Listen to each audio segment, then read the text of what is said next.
कहीं ना कहीं मुद्दे से भटकाने वाली बातें हैं जो बीजेपी के लोग हमेशा करते आए हैं। जहां तक महागठबंधन की बात है, महागठबंधन पूरी मजबूती के साथ बहनों को जो सम्मान मिला है, मुझे ये नहीं समझ में आ रहा है कि विपक्ष के पेट में दर्द क्यों हो रहा है। बच्चे हैं और बच्चे हमारा कल का भविष्य हैं और उनके भविष्य के साथ अगर खिलवाड़ होगा तो ये कहीं ना कहीं दुर्भाग्यपूर्ण है पूरे देश के लिए। आज से शीतकालीन सत्र की शुरुआत हुई है और ऐसे सोमवार से देखा जाए तो अनुपूरक बजट में पेश होगा और कई मुद्दों पर चर्चा हो। भाजपा ने भी एक बड़ी रणनीति बनाई है सत्ता पर हुई है, तो उसका जवाब किस तरह देंगे और अपने क्षेत्र की जो समस्या है जो भी है वो सदन में किस तरह से उठाएंगे। देखिए, आज से शीतकालीन सत्र हमारा स्टार्ट हुआ और आज शोक संवेदनाएं प्रकट की गई सभी के प्रति और अनुपूरक बजट भी आने वाला है और सभी मान्यों का अपना अपने क्षेत्र को लेकर के, राज्य को लेकर के तैयारियां रहती हैं, जो कि हमारे क्षेत्र की भी इश्यूज को लेकर के हम लोग तैयार हैं। कई सारे क्वेश्चन, काफ़ी शॉर्ट टाइम का सेशन है तो कुछ क्वेश्चन डला पाए हैं और जो मेन इश्यूज हैं, क्योंकि हमारा क्षेत्र जो है वो कृषि क्षेत्र है, कृषि से लेकर के हमारा क्वेश्चन डाला हुआ है।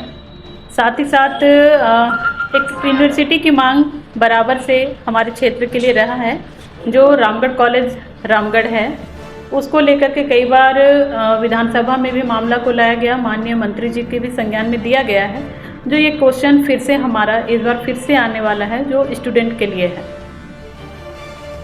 मैम, आप स्टूडेंट की बात कर रही हैं, पिछले कुछ दिनों से छात्र जो हैं वो छात्रवृत्ति को लेकर लगातार आवाज़ उठा रहे हैं और इसी को लेके डुमरी के जो विधायक हैं उनकी पार्टी जो है डुमरी से लेकर आने तो पदक यात्रा भी कर रहे हैं।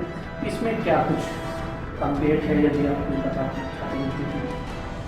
देखिए, छात्रवृत्ति को लेकर के लगभग स्टूडेंट परेशान हैं। हम लोग भी जब जनता दरबार लगा था तो क्षेत्र में थे, उस समय भी कई सारे बच्चे इस विषय को ला रहे थे और इस संदर्भ में माननीय मंत्री जी से भी मेरी मुलाकात हुई थी, माननीय मंत्री चमरा लिंडा जी से। मैंने उनसे कई बार इनको संज्ञान में दिया छात्रवृत्ति को लेकर के। उन्होंने बस आश्वासन दिया कि भाई बहुत जल्द हो जाएगा। कल ही जब हमारी उनसे बात हो रही थी, वो कह रहे थे कि नहीं, केंद्र हमें नहीं दे रहा है पैसा, जिसके वजह से हम छात्रों को नहीं दे पा रहे हैं। तो हमारा ये कहना है कि भाई जितनी जल्दी हो, कम से कम इसको, अगर स्टेट गवर्नमेंट संज्ञान में ली है छात्रवृत्ति को लेकर के, वो अगर डिमांड आपसे केंद्र से कर रही है तो केंद्र को भी इस पे संज्ञान लेना चाहिए, क्योंकि बच्चे हैं और बच्चे हमारा कल का भविष्य हैं और उनके भविष्य के साथ अगर खिलवाड़ होगा तो ये कहीं ना कहीं दुर्भाग्यपूर्ण है पूरे देश के लिए।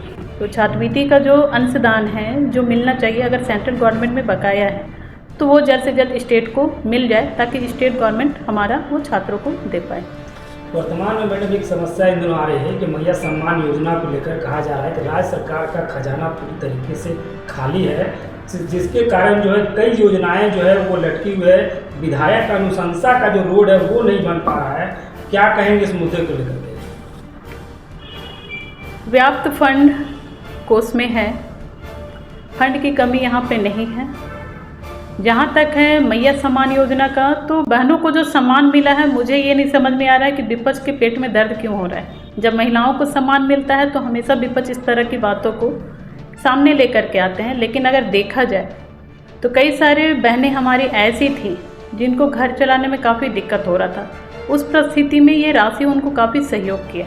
आपने पिछले दिनों भी देखा, जो खूंटी की एक बच्ची थी जिनको नियुक्ति पत्र मिला, उनके माँ नहीं थे, पिताजी नहीं थे, तब उन्होंने मैया सम्मान योजना का राशि उनको मिला, ट्यूशन पढ़ा के वो राशि के माध्यम से वो क्वालिफाइड की, एग्ज़ाम में अच्छा रिजल्ट लाई तो नियुक्ति पत्र भी मिला।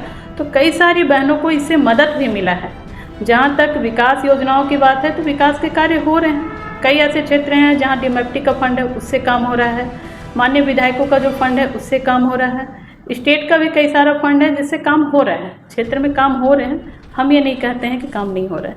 एक सवाल इन दिनों राजनीतिक कंट्रोवर्सी आ रही है कि महागठबंधन में कुछ ठीक नहीं चल रहा है। जब मुख्यमंत्री जब दिल्ली जाते हैं तो एक राजनीतिक हवा उठती है कि महागठबंधन वो छोड़ने वाले हैं, क्योंकि अभी कुछ दिन पहले मुख्यमंत्री के साथ जो बैठकों हुई थी विधायकों की, क्या कुछ हाव भाव नजर आ रहा है? क्या इस बात में कितनी सच्चाई है? देखिए, अफवाहें हैं और अफवाहें उड़ती रहती हैं। अफवाहों का ना कोई हाथ पैर होता है, ना कान नाक होता है, बस कोई भी कुछ कह दिया वो हवा ऐसे बनते रहता है। तो ये कहीं ना कहीं मुद्दे से भटकाने वाली बातें हैं जो बीजेपी के लोग हमेशा करते आए हैं। जहाँ तक महागठबंधन की बात है, महागठबंधन पूरी मजबूती के साथ खड़ी है। जो आप लोगों ने भी कल की बैठक में देखा है, या वो हमारा कांग्रेस विधायक दल का बैठक हो या फिर इंडिया गठबंधन की बैठक हो, वहाँ पर अपने प्रभारी, अध्यक्ष, सह प्रभारी और सभी माननीय मंत्री और विधायकगण के साथ सभी लोगों ने महागठबंधन की बैठक भी की और बड़ा ही सकारात्मक बैठक भी हुआ। सभी लोग मुस्तैदी के साथ तैयार हैं विपक्ष को जवाब देने के लिए और जनता के हित में बात करने के लिए।